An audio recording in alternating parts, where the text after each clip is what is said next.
So, okay, we are going to discuss certain topics in kinematics of machines. This is actually a theory of machines. Why have put the topic is kinematics of mechanisms? In the sense, this first unit is regarding this kinematics of mechanisms only. So, I have put this topic this way. Okay. You can see the relative motions of two bodies in straight line. See, actually, when you take it as two bodies are moving it with respect to straight line, with respect to the, what happens? A, B. They are moving with respect to each other. So, there will be relative motions of A with respect to B is equal to vector difference of A and B. So, VA bar minus VB bar. So, we have to consider the relative motion with respect to B is also equal to VB minus VA. Okay. Now, we consider a particle or body is moving V in inclined directions, which shows in figure 2. So what happens? The relative motion of A with respect to B can be obtained by the law of parallelogram. You can consider this as a parallelogram. So, and we'll get this diagram. Okay, this is all basic. Then I am going to our chapter. It's a motion of a link. We already seen what is link. We have different elements and they have relative motions.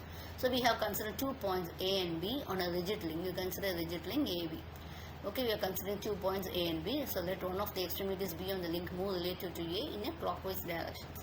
Okay, since the distance from A to B remains the same, therefore there can be no relative motions between A and B along the line AB. Okay, so there will be, it is obvious that the relative motion with respect to B with respect to A must be perpendicular to AB. Okay, again I am saying if the relative motion of B with respect to A must be perpendicular to AB. So velocity of any point on a link with respect to another point on the same link is always perpendicular to the line joining this space, or it's also called as a space diagram. So here it is in AB. Okay, and this angular velocity is omega. So velocity of a point on a link by relative velocity method. So we have two joints. Okay, the absolute velocity is called as VA, and we are taking some convenient points called as O. Through O we are drawing parallel and everything else. Okay, we are drawing a line perpendicular to AB. So this diagram we are having this. Through O we are drawing a line parallel to BB and intersecting our line at B, etc. So we are measuring OB, which gives the required velocities. That is what we are discussing about. You can see this AB, VA, VB, and this AB is actually a absolute velocity. Next one is rubbing velocity at pin. So actually the links and the mechanisms we do have it as pin joints, etc. So the rubbing velocity will be the algebraic sum between the angular velocities of two links, and which are being connected by pin joints multiplied by the radius of the pin. Okay, we are having OA and OB are connected by the pin joints. So omega 1 will be the angular velocity of the OA and omega 2 of the OB. And we have all this the radius. Okay, rubbing velocity, it will be omega 1 minus omega 2 for the same directions, and omega 1 plus omega 2 in the opposite directions. So okay, rubbing velocity always is omega into R. You can see that. And omega will be actually the angular velocity of the turning member, and R will be the radius of the pin. Okay. Example I am having in this mechanisms, the crank OA will be rotating at 20 rpm anti-clockwise, and also we have this movement to the sliding blocks B and D. The dimensions OA, O, AB, BC, CD, everything also given. Okay, determine the sliding velocities, angular velocity, and linear. You can see this A, B, C, how it is.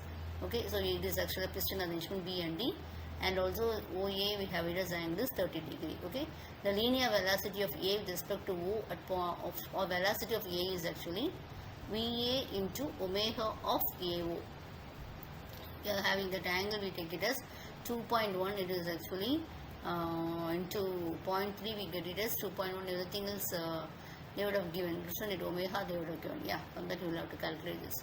Okay, so omega AO is 2 pi rpm. So 2 pi into 20 by 60 is 2.1 radians per second. From that I am calculating VAO. Okay. Similarly, we have it as we are drawing the velocity perpendicular to OA. So VAO, how it is actually. We have to draw this with the help of drafters and everything. So we have learned this. A will point at certain angle from 30 degree. Okay, from A we am drawing AB is perpendicular. Drawing AB, which will be perpendicular to capital AB, and now it is having actually it will be perpendicular. So that I am drawing this here, and this we are dividing this vector AB at C is the same ratio as a C dividing the space diagram. So you will have to take the space diagram and you have to make it as is. Okay, from point C draw vector perpendicular to CD with respect to the velocity D with respect to D.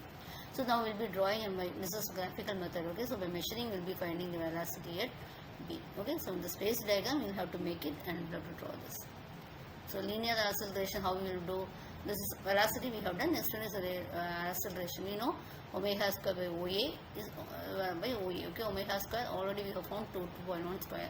Similarly, we will be getting this radial component will be V square by AB. So everything else would have gone by measurement only. Okay, measurement only we will have to make. This is by graphical method I am saying. So measurement we have to do the calculations, etc. And we'll have to see, already we have this A dash, B dash, C dash, C dash, the same ratios, and we'll have to divide this in the same ratio as C. Okay, so from measurement you will be getting a vector C dash Y dash will be 0.304. When you draw, you can get this. So angular acceleration at CD also I have made it as I'm measuring the CD, and also A dash C is for measurement again. Okay, thank you. That's all. Thank you.